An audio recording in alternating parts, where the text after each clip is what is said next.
Hello everyone, welcome back.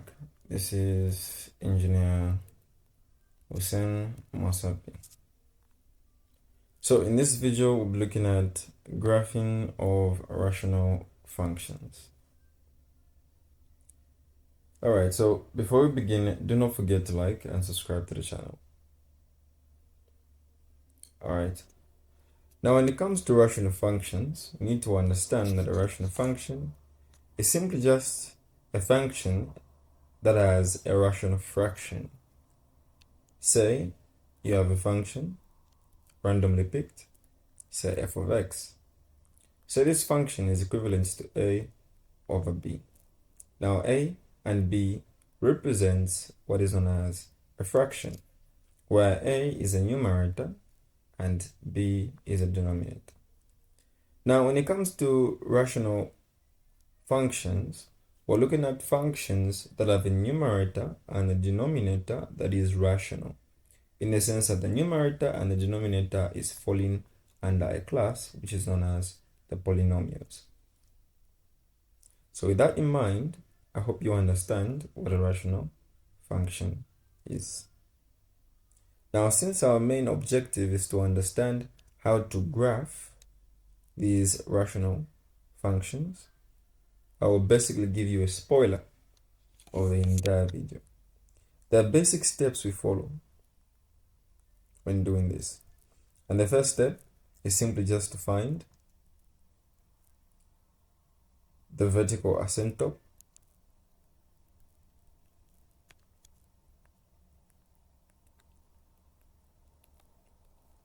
I'm also be using VA to represent vertical asymptote. Then secondly,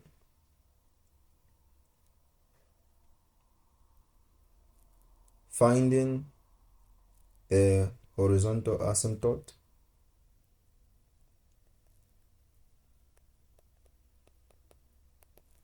and the symbol we'll be using is HA. The third point is to find the y-intercept. The fourth point is to find the x-intercept. And basically, the final point is to check for any abnormality. Alright, so I'll give you a review of how to go about solving these things, such as the vertical asymptote, horizontal asymptote, the y-intercept, x-intercept, and the abnormality. Alright. So let us understand this with examples. Say we're being told to graph the following.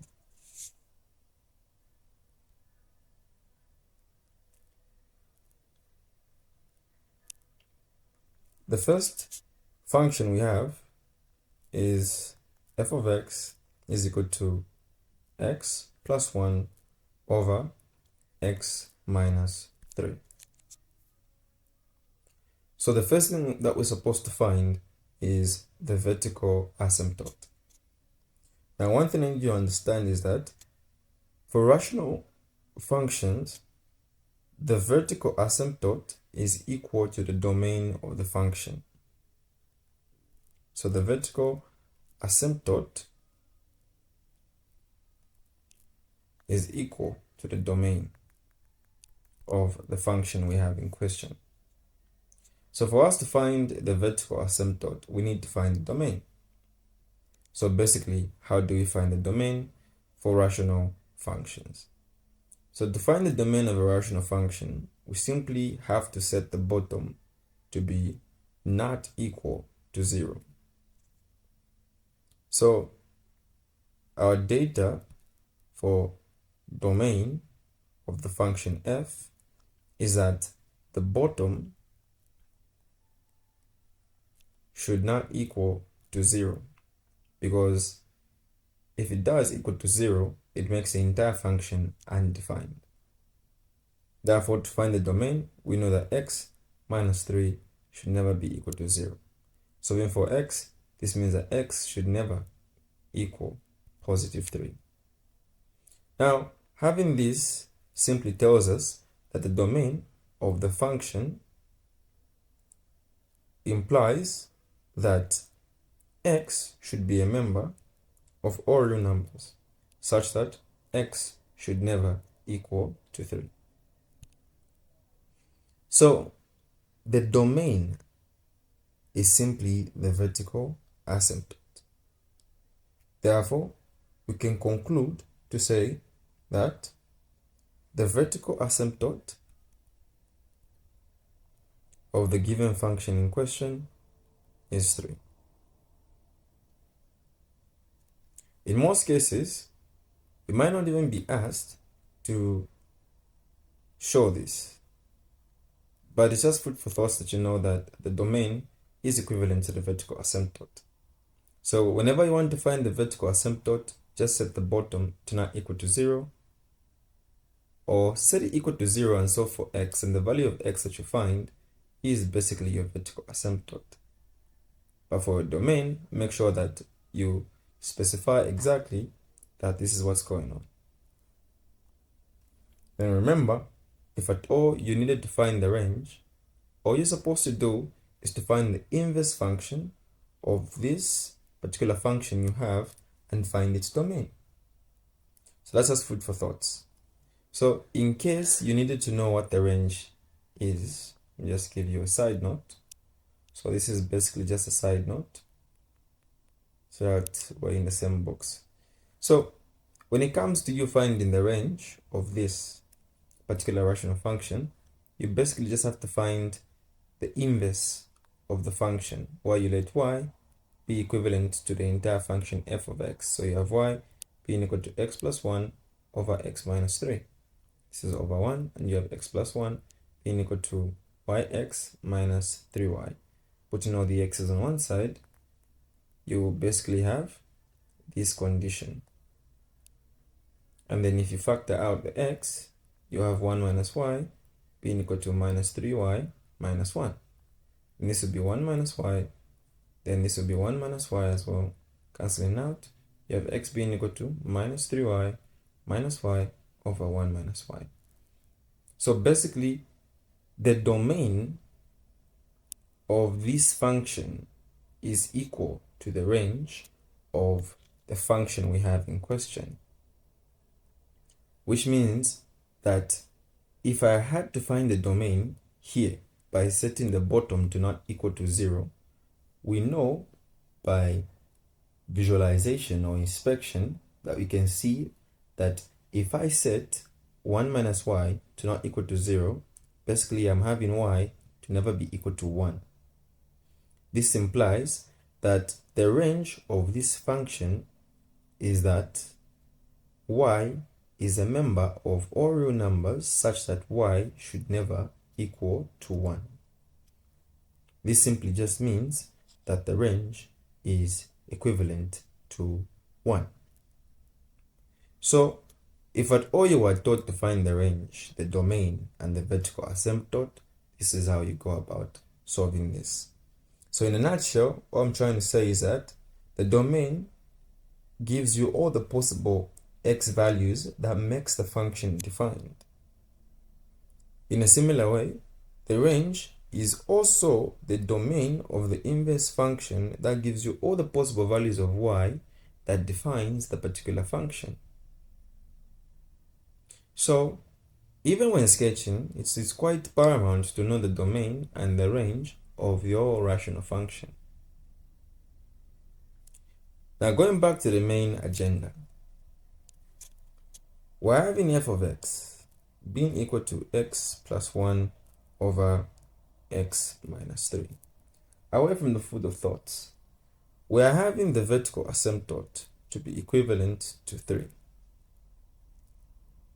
If you remember the steps I gave you, once you find the vertical asymptote by equating the denominator to 0 and solving for x, you then have to find what is known as the horizontal asymptote. So now, how do we go about solving for the horizontal asymptote? Now, be mindful about this. The horizontal asymptote is found by finding the limit to infinity of a function. So if you find the limit as x approaches infinity of f of x, finding this will give you what we need as the horizontal asymptote. Now, most of you might not be aware or might not know how to go about solving limits to infinity. But don't worry, there is an easier way we can do this. Now, there are some considerations that you have to put in place to find the horizontal asymptote. That is, if you do not know how to find the limit to infinity of any particular function. So, the first thing you're supposed to do is to consider the leading terms.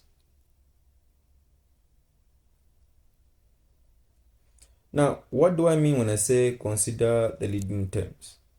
If I have a mathematical sentence like x squared plus 1 over x plus 3x cubed, if I consider the leading terms, then I'm only going to consider on the numerator x squared and on the denominator 3x cubed, because these are the leading terms. In a similar manner,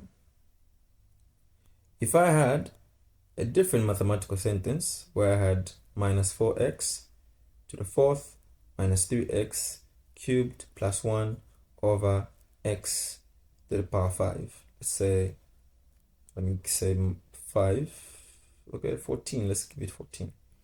Then plus 7 or anything. So the leading term on the numerator is minus 4x to the fourth. And the leading term on the denominator is 14x to the fifth. So when I say consider the leading terms, this is what I want you to do. Alright, I hope that's clear. Now, once you consider the leading terms, you need to remember this. If the top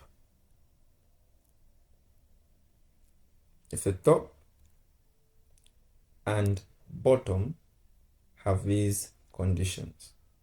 Firstly, if the top and bottom are equal, what I mean is that they have the same degrees, the same powers.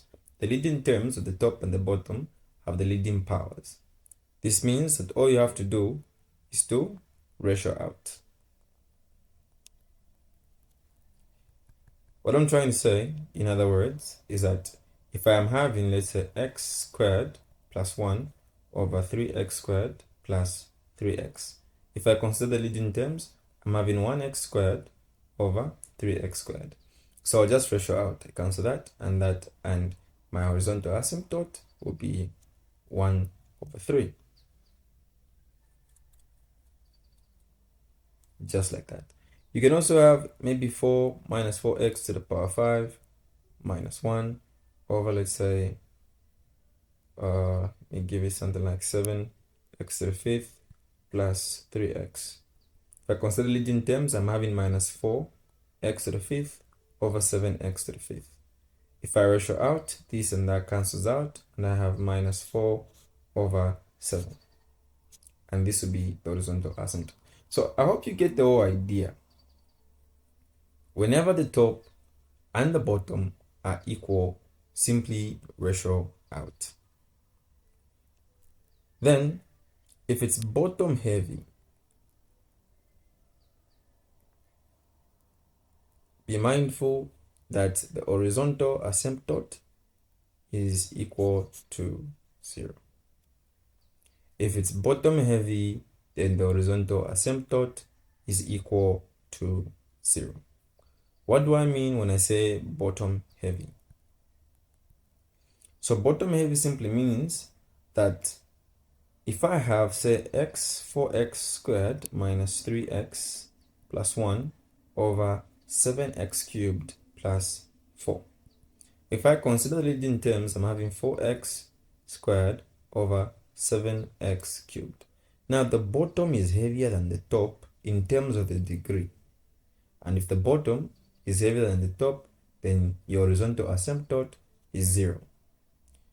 In a clear way or a clear manner for you to understand, remember, we're trying to look at the limit as x approaches infinity. plugging infinity in the leading coefficient, sorry, not the leading coefficient, the leading terms, I'll be having something, since if this was taken in consideration, you have this, isn't it? If you simplify what you have the limit as x approaches infinity of 4 over 7x. Now, plugging infinity for x simply means you have 4 over 7 times the biggest number you can think about. Now, when 4 is divided by the biggest number you can think about, you'll be approaching nothing, which is basically taking you to 0. And that's the whole point. When it's bottom heavy, then the horizontal asymptote will be equivalent to 0. I hope it's clear. Now, in our case, our function f of x being equal to x plus 1 over x minus 3. What do you think is the condition we'll put in place? So since we have to consider the leading terms, the horizontal asymptote will be equal to x over x. Since the degrees are the same, we just have to ratio out. We know there's a 1 there, cancelling out the x's, 1 into 1. We get the horizontal asymptote to be equivalent to 1. Now, I want you to see this clearly. Remember, we're checking out the behavior of x plus 1 over x minus 3. And we have said that the vertical asymptote is 3. And that the horizontal asymptote is basically 1. Now, these asymptotes are basically lines that the graph can never touch. You know, it's quite common that the basic games that people used to play when they were young, especially in my country, you'd find that there are lines that people will draw when they're upset to say, I do not want you to cross this line. If you cross this line, we're going to differ in many ways. So that line, this is just an analogy that I want you to understand. That line that people will draw, say if you cross this line, we'll differ. That line can be analyzed, or let's just say visualized, as an asymptote. It's like you can approach the line but never touch it. That's how the behavior is for asymptotes. So basically, an asymptote is a line that the graph will never touch. So be mindful about it. So if I draw my x and y axis, I have my y and my x axis like that. The vertical asymptote is at 3. It's vertical, so it's cutting the x at 3. So I can pick any random point because it simply just has graphing it. So I'll pick 3 there, and I will use dotted lines, or maybe it's just say hidden detailed lines, to be precise, to show my vertical asymptote at 3. Then my horizontal asymptote is at 1. So it is at positive 1. Since it's a horizontal asymptote, it cuts the y at the positive point, which is 1.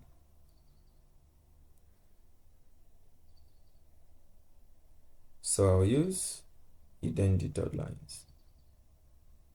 The asymptotes meet at the point that's there.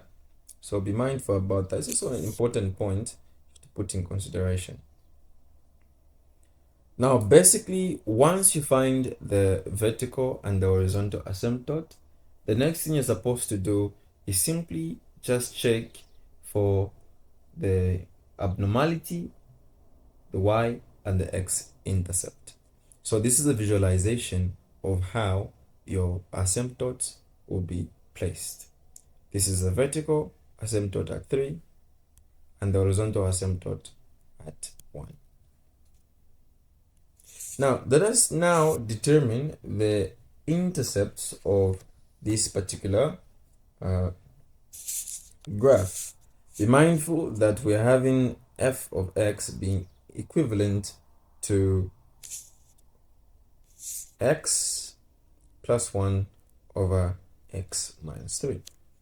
Now let us determine firstly the x-intercepts.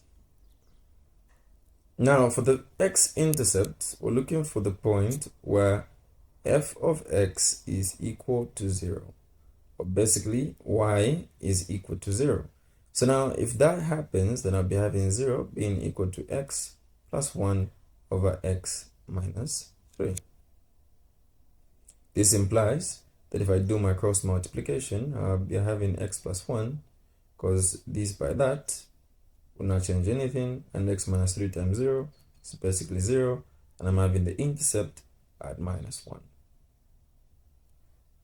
So that is the only x-intercept that we have. Now for the y-intercept, we need to basically look for the point where x is equal to 0. So where x is equal to 0 is basically the same as us trying to find f at 0. So if I place 0 wherever there is x in our function that we're trying to observe its behavior, we'll be having 0 plus 1 over 0 minus 3.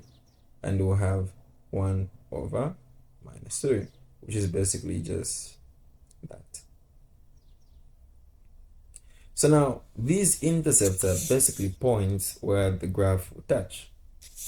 So it touches the x at minus 1, and it touches the y at minus 1 over 3, which is 1/3. So we also have to check for the abnormality. Now the abnormality might not make sense, but what I'm trying to just illustrate is that we're trying to check if there is a way in which the graph will basically cut the asymptote. I hope that's clear. So to check for the abnormality, we always check if the function in question is equivalent to the horizontal asymptote. The function is x plus 1 over x minus 3. Remember, the horizontal asymptote was determined to be 1. Therefore, solving this, we have x plus 1 being equal to x minus 3. Now, can we solve this? Because x minus x, if we collect the like terms, will give us that. Basically, there is nothing we can solve here. This will give us 0. And what value of x are you going to be solving? Now, this means that the graph will not cut any asymptote. It won't cut the horizontal asymptote at any point. Therefore, there is no abnormality in this particular graph. Now, let me give you everything we have found so far. So, our function in question is this. It's basically x plus 1 over x minus 3. We have the vertical asymptote to be equivalent to 3. We have the horizontal asymptote to be equivalent to 1. We have the x-intercept to be x is equal to, what's our x-intercept? Okay, it is a minus 1. Minus 1. And we have our y-intercept to be equivalent to y is equal to, as you can see, that minus that. Now, at times, or let me just say, there will come a point where you'll be able to find the vertical and the horizontal asymptote by just inspection. You just look at the function that you have and see. The fraction will tell you to say, okay, this is my vertical asymptote, this is my horizontal asymptote. Those are good abilities once you get there. All right, so now let us see to it that we graph this particular function. So I'll graph it this side. This is my y-axis, and this is my x-axis. This is the origin. Let us put the vertical asymptote. The vertical asymptote is at 3.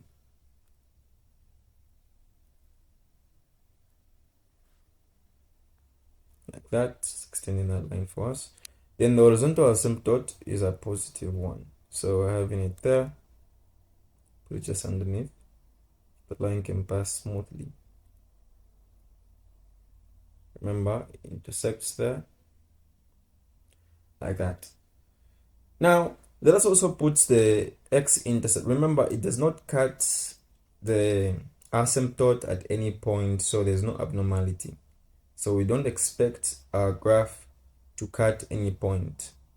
So we have the intercept. So the graph is only going to cut the x or y axis, but it's not going to cut the asymptote at any point. So remember that. So we're having the graph cutting on the x-axis at -1. So let me put -1 there. Just put it like that. And it's also cutting the y-axis at that particular point. You put it here as -1/3. That point. Now, for you to understand exactly where it's going to be placed, if it's either this point, that point, this other point, or the remaining point, you have to test the points that are present, or let me say the action or behavior of the function when you test the asymptote on either the left or the right hand side. So you always have to test the vertical asymptotes. So let me test. So test. The first vertical asymptote we have is what? 3. We only have one vertical asymptote, so we're only going to test one. So let us test 3 on the, let's start with the right hand side. Right hand side. So pick any point on the right hand side. So if you pick a point on the right hand side, you can pick basically, what point can we pick? We can pick 4. 4 is the basic or easiest value you can pick. Let's pick 4 and evaluate 4 in f of x. So f at 4 will be equivalent to 4 plus 1 over 4 minus 3, and f at 4 will give us 5 over 1, and f at 4 is basically 5. Now, once you find this value, remember it's f at 4. You are evaluating an input to get an output. So basically, you're trying to see the y value. So basically, when x is 4, y is 5. Now ask yourself, is f at 4 greater or less than the horizontal asymptote? Now, compare this value found with the horizontal asymptote to know exactly, because this is at 3. This is at 3. So if you check 3, where the point of intersection is, which is this point, remember, you're considering the right-hand side. So it's this side. So you want to know exactly if it's going to be in this way or in that direction, because your behavior is trying to be observed on the right hand side of 3. So we want to know if it's going to be here or it's going to be there. That's the goal. So now f at 4 is 5. So now is 5 greater than or less than the horizontal asymptote? So you will see that 5, the horizontal asymptote is basically just 1. So 5 is greater than 1. So f at 4 is greater than 1. So 5 is greater than what? 1. So if 5 is greater than 1, then you expect the nature to be above 1 and not below 1. So which means that at this point of intersection, my graph will be coming from this point, this side. It will to come from this side. It will be above 1. It will be in this direction, because f at 4 is greater than the horizontal asymptote. I hope that's clear. But if I had a value that was less than 1, that was less than, let's say f at 4 gave me, let's say, -3, then it would have been at the bottom. It would have been this side. But in that case, we don't really have it. So be mindful that it will start coming from this side. Remember, it should not touch these lines. And as it keeps on going, it tries to approach the lines, but it will never really touch the lines. So that's how it's going to be. And then you should test 3 on the left hand side.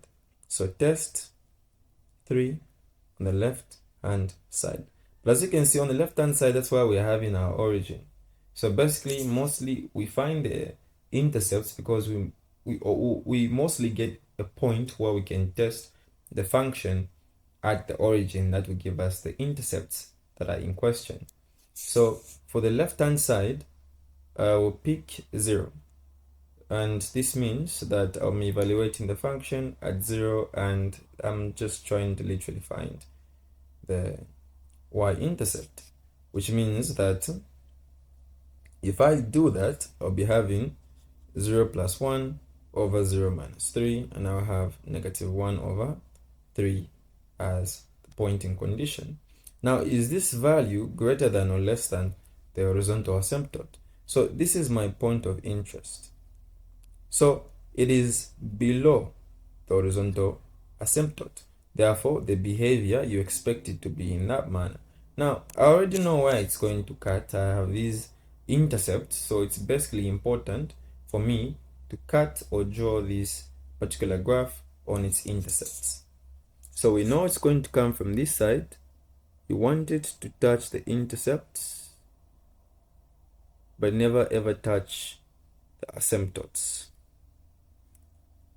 Let me just draw it smoothly, like that.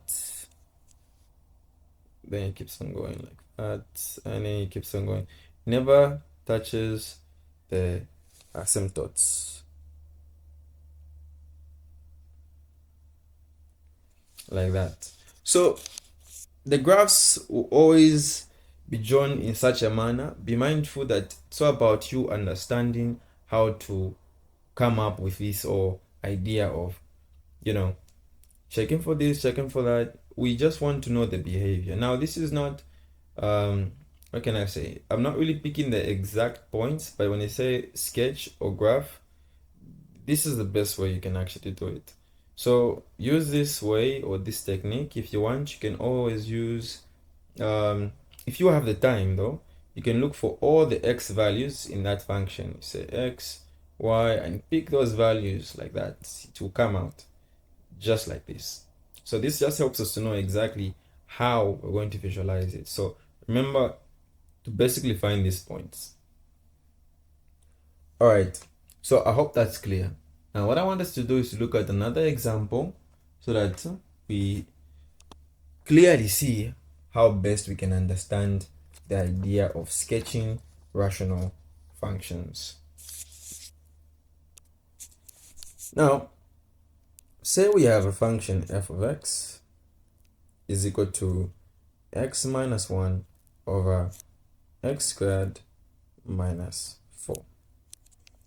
All right, so I'll basically avoid some of the explanations I was giving about the domain and the range, because basically I've explained how to go about solving the domain and the range. So let's just quickly just jump into us finding the vertical asymptote. So we know the vertical asymptote, yes, is equivalent to the domain, where I have to set the bottom to not equal to 0. But since I'm just looking for the vertical asymptote, I will just solve for x. So x squared is equal to 4. I root both sides, and I have x is equal to plus or minus 2. Therefore, x is equal to positive 2, or x is equal to minus what? 2. These are the vertical asymptotes. If at all you were asked to find the domain, just a side note, if I wanted to write this function for its domain, then domain of f would basically be x being a member of all real numbers such that x should not equal to 2, or x should not equal to minus what? 2. And that's how you find what? The domain. Just a side note, food for thoughts. So that's how you find the vertical what? Asymptote. Now, once you find the vertical asymptote, you basically also have to find the horizontal asymptote. Now, what is the horizontal asymptote for this particular function? Now, remember, we have to consider leading terms. We're having x over x squared. In this condition, it's bottom heavy. Therefore, we can conclude that the horizontal asymptote is equal to 0. Like that. So that's the vertical asymptote. Now let's look for the intercepts. Let's look for the x-intercept. Now the x-intercept simply means that we need to look for all the possible x values or the points at which the graph will cut. So this is at where f of x is equal to 0 or y is equal to 0. So we have 0 is equal to x minus 1 over x squared minus 4. So you have x minus 1 being equal to 0 and you have x being equal to what? 1. So that's why it cuts. Let's look for the y-intercept. So the y-intercept is f at 0. It's going to be 0 minus 1 over 0 minus 4. 0 squared, basically. So f at 0 will give you minus 1 over minus 4, basically giving you 1 over what? 4. Once you find the y-intercept, then check for abnormality. That is if the line cuts the asymptote. So f of x should equal to the horizontal asymptote. So we're having x minus 1 over x squared minus 4 is equal to 0. So x minus 1 is equal to 0. So x is equal to 1. So there's a possibility. In fact, the graph will cut the asymptote at 1. Now that we have this information, we can put it at the side or on one side and try to graph this particular function in question. So we're having f of x, sorry, let me write it properly. We're having f of x being equal to x minus 1 over x squared minus 4. Our data tells us that we have the vertical asymptote to be at 2 points. It is at x is equal to 2 and x is equal to negative what? 2. We also have the horizontal asymptote to act at the origin. So we have y being equal to what? 0. That's the horizontal asymptote. Not only that, we have the x-intercepts.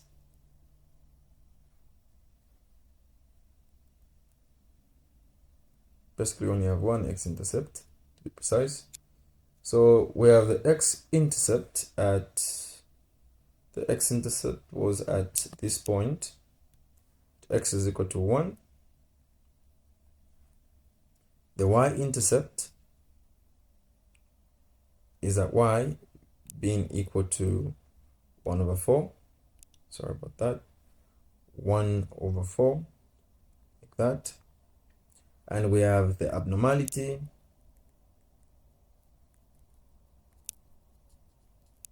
cutting an asymptote at, and by asymptote I mean the horizontal asymptote.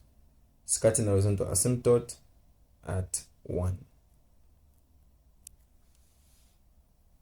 All right, let's get to it. So we write our y-axis or draw our y-axis like that. So we have our y and our x-axis. That's the origin there. That's basically the origin. So if you look here closely, remember we have our vertical asymptote to be at 2 and minus 2. So I'll put this to be minus 2 and place my vertical asymptote,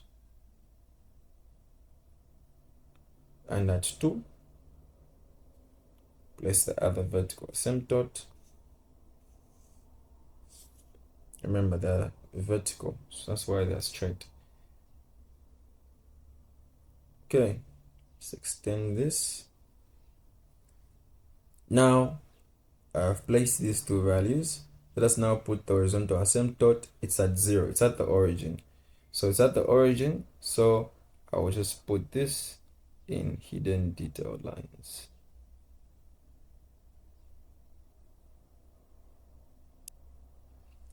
Mostly we just highlight the line. Let me explain clearly how mostly it's put, not in hidden detail, so that you don't get confused in case you find someone teaching you and they just highlight the lines. In most cases, people just basically highlight the lines. So let me do that. They just basically highlight the lines.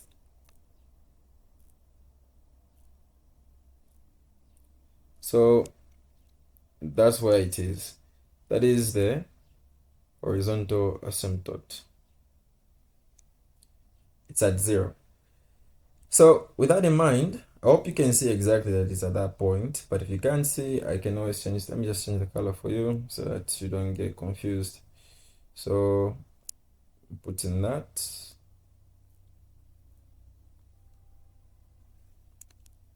These are asymptotes. Like that.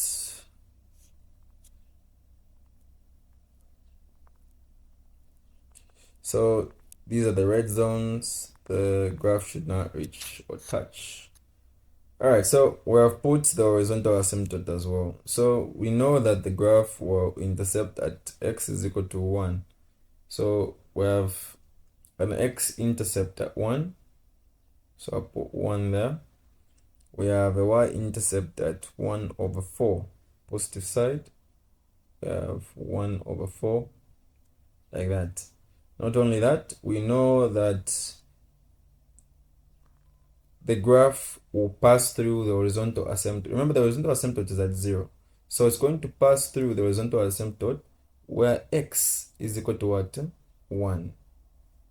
Don't forget that. Where x is equal to 1. That's where it's going to cut. So, with that said, let us now start to graph. So for us to know how we're basically going to graph this, we need to understand one thing. We're having the vertical asymptotes to be 2 and negative 2. So, to know exactly how this will work is this. Your graph on the middle section is cutting x at 1. So be mindful that it's going to come from one point and then pass to that point and cut like that.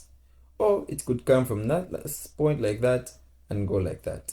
Now, basically, there's nothing to cut this side here. There's nothing to cut. So our interest is to cut the other way. So it will come like this.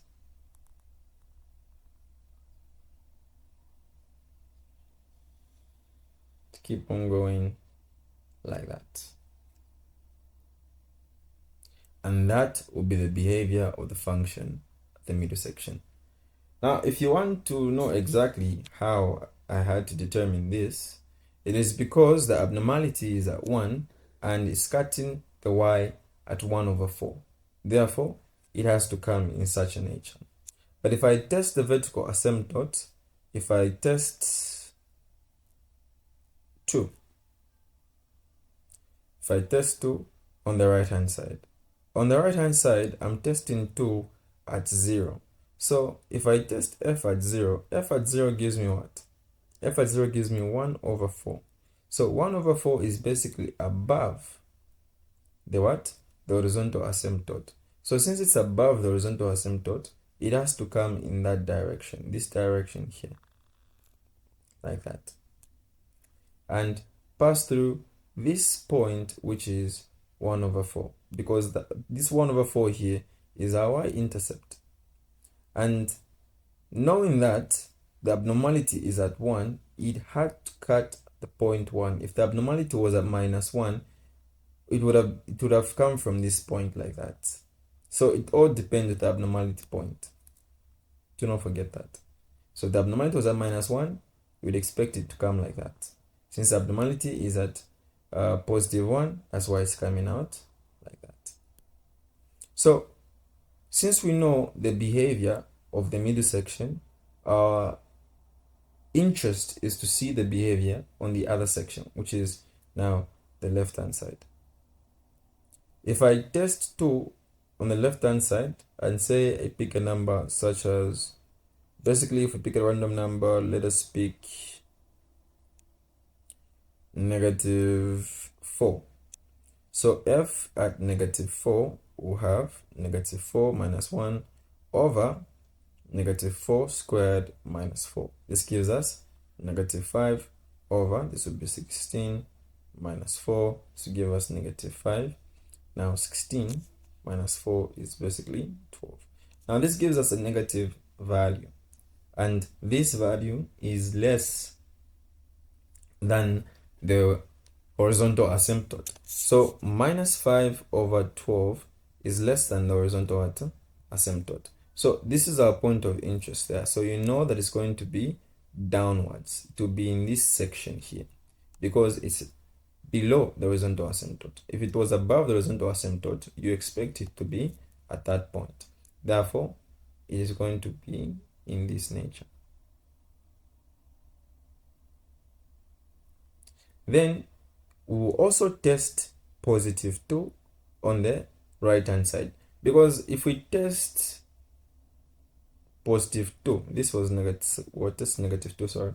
If we test positive 2 on the right hand side, we can test it at 0, and if we test at 0, this already gives us the behavior of the middle section.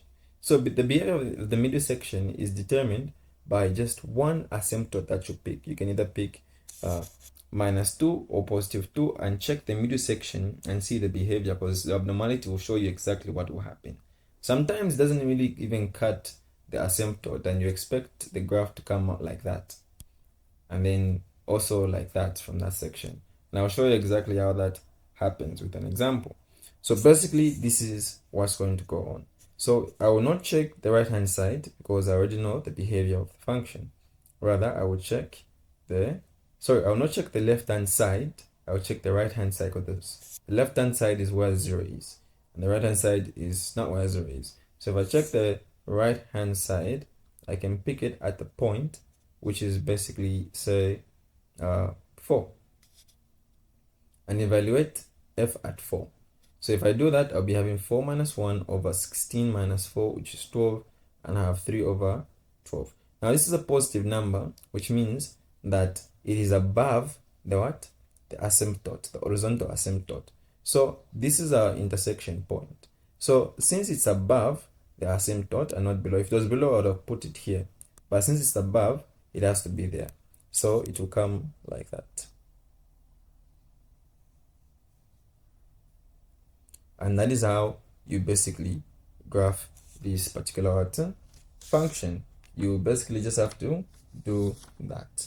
So once you do that, you have everything that you need for your graph.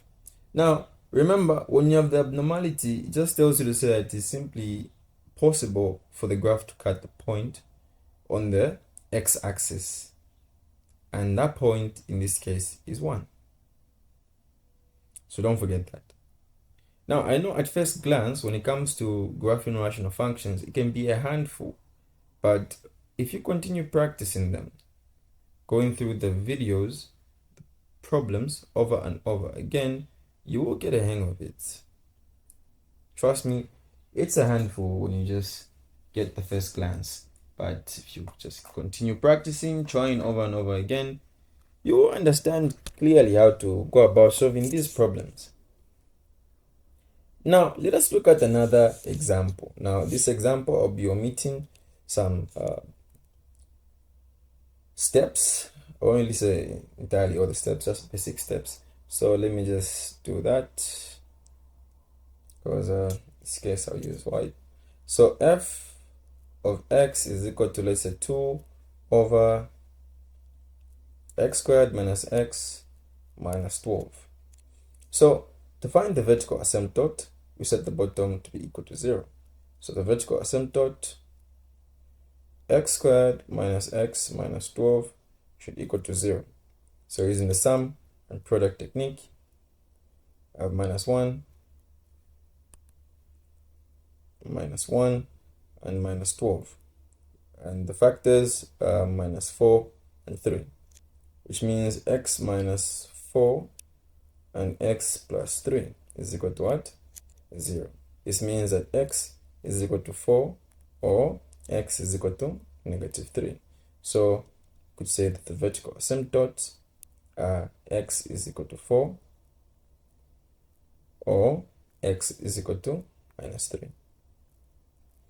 Then in this case, our horizontal asymptote, just by inspection, you can see that it's what? Yes, 0. It is 0. Now, do we have any abnormality? Let us check. Let's see if f of x is equal to the horizontal asymptote. So f of x is 2 over x squared minus x minus 12 is equal to the horizontal asymptote, which is 0. Now, if I cross multiply, there won't be anything that I'll be solving here. So there is basically no abnormality.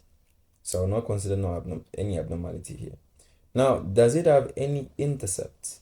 So let us check for the x-intercept and the y-intercept. So for the x-intercept, I'm basically looking for the values of what? X. So if f of x becomes 0, I'll be having 0 is equal to 2 over that. And this would basically be nothing. So I have no x-intercepts. Then I'll check for the y-intercept. For the y-intercept, I have to evaluate the function at 0. So I have 2, then I'll be 0 squared minus 0 minus 12, and I'll have 2 over negative 12. Basically, the y-intercept is 1 over negative 6. Therefore, it cuts the y at that point. Remember, we have no x-intercepts. Now that we know that, we can graph it. Remember that our horizontal asymptote is 0. So, I'll highlight this so to see the horizontal asymptote. So this is x, and this is y. So that's 0, like that. So the horizontal asymptote has been placed. The vertical asymptote is at 4 and minus 3. So put minus 3 here. This is the vertical asymptote.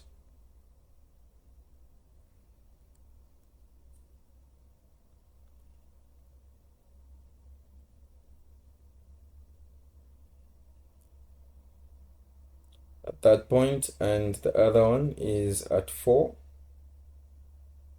Just place it here, like that. Just extend this line. All right, so we're having these intersection points, which is our points of interest. All right, so be mindful that we have the middle section. Whenever we have the middle section, this section here, we always have to show the behavior as well on the middle section. Now, the middle section will only have one graph. Okay, not really one. It depends on the behavior. In this case, we want to see what will happen. First, let's put the intercepts up. We have no x-intercept, so it doesn't really cut the x-axis at any point, but it cuts the y at the negative point, which is negative 1 over 6. So we can check the behavior from the left-hand side. Now, if we check the behavior, we can check the behavior in the middle by either using 3 or 4. Because if I use 3 or 4 and check, if I use 3 and check the right-hand side, I'll evaluate it at the origin. If I pick 4 and check it at the left-hand side, I'll also evaluate at the origin. So the behavior of the middle section can be observed by picking only one of these vertical asymptotes. So if I test 3, negative 3 on my right hand side, where I pick 0, then I'm looking for f at 0, which is basically 1 over negative 6. So it means that it's going to be below, because it doesn't cut the horizontal. We have no abnormality, so there's no point that the graph will come and cut any point, no. Because in this case, I'm having negative 1 over 6, which is below. Let me say this is less than the horizontal asymptote. So the horizontal asymptote is here. This is the section that we don't have to cross. So since this is a section, it means that since there's no abnormality, the graph will not cut this point. And since if I test it at the middle section, I'm having the values to be below the horizontal asymptote, which means that the graph will be coming in this direction or the other direction. But one thing you should know is that it's not cutting this point. But if the point of testing had to give us a positive value, we expect the graph to be coming in this direction or that direction. But it's not going to cross the horizontal asymptote simply because we have no abnormality. Therefore, since minus 1 over 6 is less than the horizontal asymptote, it will not cross this. It will just do like that. So be mindful about it. Now, since we already have the intercept, the y-intercept, it shows us that it's going to pass through that point. Now, we're having minus 3 and 4. Every graph has to turn at one point. So sometimes, as you are also showing it, make sure that it's turning at a sensible point where it's, by inspection, you can say, okay, even if it's turning at this point when this person is drawing, it's quite common knowledge that if I had to inspect, I would see that it would turn at that particular point. So if it comes like that, let me write it properly. If it comes like that, I expect it to turn somewhere there in that region, more on the positive 4 side. So it cuts that point there, because that's the y-intercept. So that is the behavior of the middle section, because it's at the bottom. Now I'm only going to show one of these because I'm only having one of the horizontal asymptote. Be mindful about that. So I'll also test my minus 3 on the other side, which is the left hand side. So let us do that. So let me just erase one portion. I've already shown that there is no x-intercept. So if I test minus 3 on the left hand side, I can basically pick, I can pick left hand side, I can pick minus 4. And this will be f at minus 4 being equal to 2 over minus 4 squared, then minus 4, and minus 12. This will give me, if I evaluate clearly, let me erase this. If I evaluate clearly, I will have to get 2 over 8, which will give me 1 over 4. So this is the value that I get. Now, this is the intersection point that I have. I'm testing 3 on the left-hand side. So now, is this value greater or less than the horizontal asymptote? So this is greater than the horizontal asymptote. So since it's greater, you expect the behavior to be on the greater side, which is this side, this region. So the graph will come out like that. Then I will go to 4. I will not test 4 on the left hand side because I already know the behavior. We're having this as our behavior. So I'll only test 4 on the right hand side and not the left hand side. So if I test 4, just test 4 somewhere here. So if I test 4 on the right hand side, I can pick any number or even 4.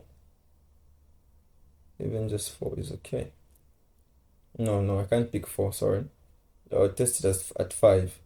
So f at 5 is equal to 2 over 5 squared minus 5 minus 12. Now basically, if you do a computation, 5 squared minus 5 minus 12, at the bottom you get 8. So you get 2 over 8 at the bottom. That's what you get. Be mindful about that. So we're going to get 2 over 8 at the bottom. So we're going to get 8 at the bottom because 5 squared is 25.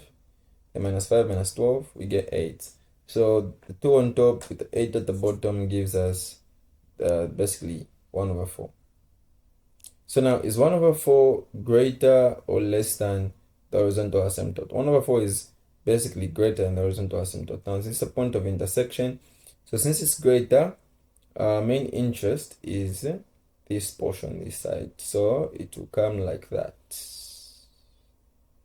And this will basically be your graph.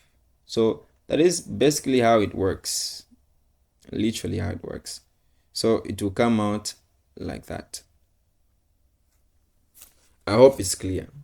I hope it's clear right now. So I'll just give you one last example.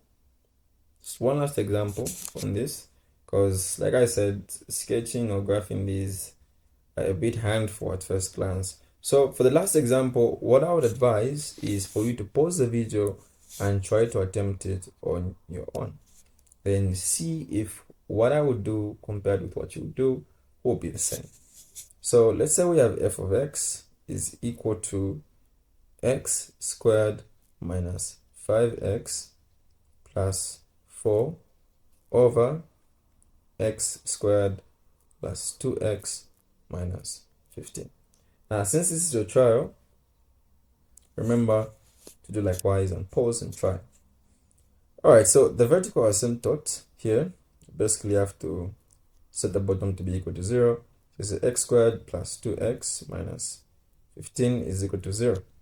So using the sum and product technique, I'm having 2, 15. This would be factors 3 and 5, of which one of them, okay, 3 will be negative. 3 will be negative, yeah, 3 will be negative. So this means that we'll have x minus 3 and x plus 5 being equal to 0. Therefore, x is equal to 3, or x is equal to negative 5. Therefore, the vertical asymptote, we have x is equal to 3 and x is equal to minus 5. Then we can look for the horizontal asymptote.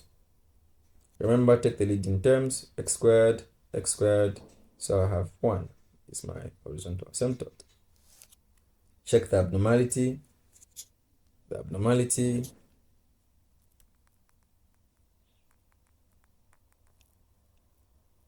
By checking the abnormality, I'll find that f of x being equal to the horizontal asymptote, which is 1. So x squared minus 5x plus 4 over x squared plus 2x minus 15 is equal to 1. Solving this, we have that minus 5x plus 4 being equal to x squared plus 2x minus 15. So this cancels out. So you have minus 5x minus 2x being equal to minus 4 minus 15. So you have minus 7x being equal to minus 19. Solving for x, we have x being equal to 19 over 7. So there's going to be an abnormality. The graph will cut the asymptote at x being equal to 19 over 7. Alright, let's now check for the intercepts. Let's check for the x-intercept. Since f of x is equal to x squared minus 5x plus 4 over x squared plus 2x minus 15, for the x-intercept, we need to check where f of x is 0. So I have 0 being equal to x squared minus 5x plus 4 over x squared plus 2x minus 15. We cross multiply. We have x squared minus 5x plus 4 being equal to 0. Applying the sum and product technique as well, we'll get minus 5 and 4. What are the factors? We have 1 and 1 and 4. Negative, negative. So I have x minus 1 and x minus 4 is equal to 0. So I have x being equal to 1 or x being equal to 4. These are the x-intercepts. Then to find the y-intercept, you basically look for f at 0. So you have 4 over negative 15. Just by inspection, if you put zeros there, you have 4 over negative 15. I hope no one is lost. Okay, so you have that. That's your y-intercept. So y is equal to negative 4 over 15, like that. Okay, so we have everything we need now. Wonderful. Let me put this data on one side. F of x is equal to x squared minus 5x plus 4 over x squared plus 2x minus 15. If I put down my data, I have the vertical asymptotes at these points. I have them at x being equal to 3 or x being equal to minus 5. Okay? I'm having my horizontal asymptote at y being equal to 1. Abnormality at x is equal to 19 over 7.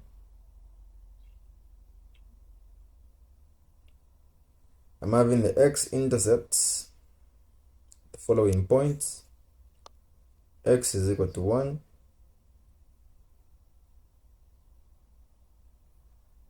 And x is equal to 4. I'm having the y-intercept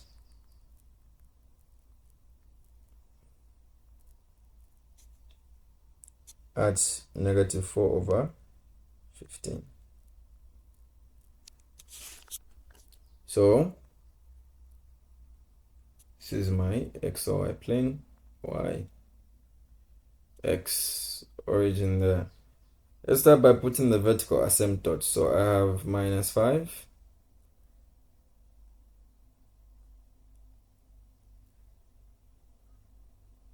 There. Then I also have 3.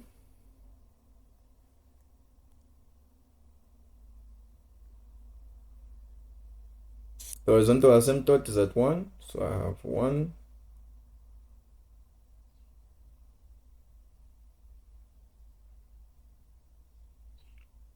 Put off my point of interest. Okay. Like that. So the abnormality is occurring at 19 over 7. At x is equal to 19 over 7. So if I had to compute that, if you say 19 over 7, you get 2.71. So it's somewhere here, that point. So it's cutting at that point, which is 19 over 7. So it needs to cut that point. The asymptote to be cut at that point. Then we also have the intercepts. We have at 1 and 4. Yeah, 1 and 4. X being cut at 1 and x being cut at 4. So also have x being cut at 4. Let's pick this point to be 4. And x being cut at 1. 1 should be there. So let me just do that like that. Alright, so that's what's going on.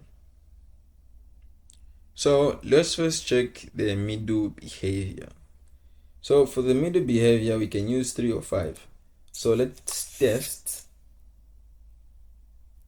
5, negative 5, sorry, on our right hand side. And we'll pick 0. So what I'll do is that I'll evaluate f at 0, which will basically give me, if I evaluate f at 0, I have to get minus 4 over 15, which is basically my y-intercept.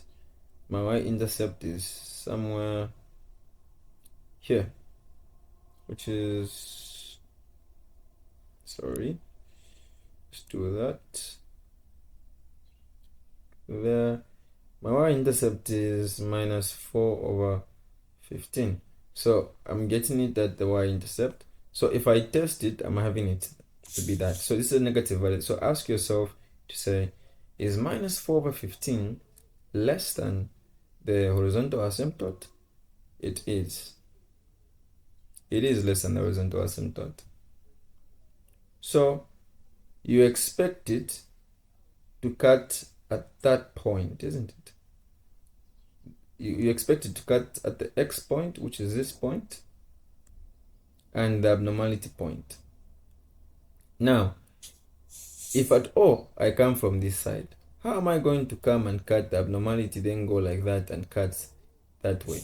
This wouldn't make sense at all. So it's either it will come like this or like that. It's just a two-way thing. Or it will go like that or like that. That is if it has no abnormality.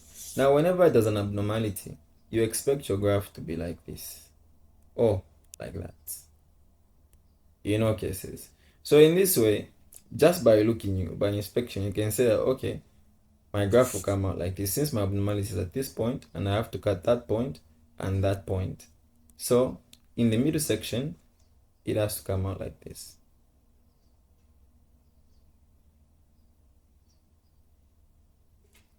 Well, it has to come out a bit better than this.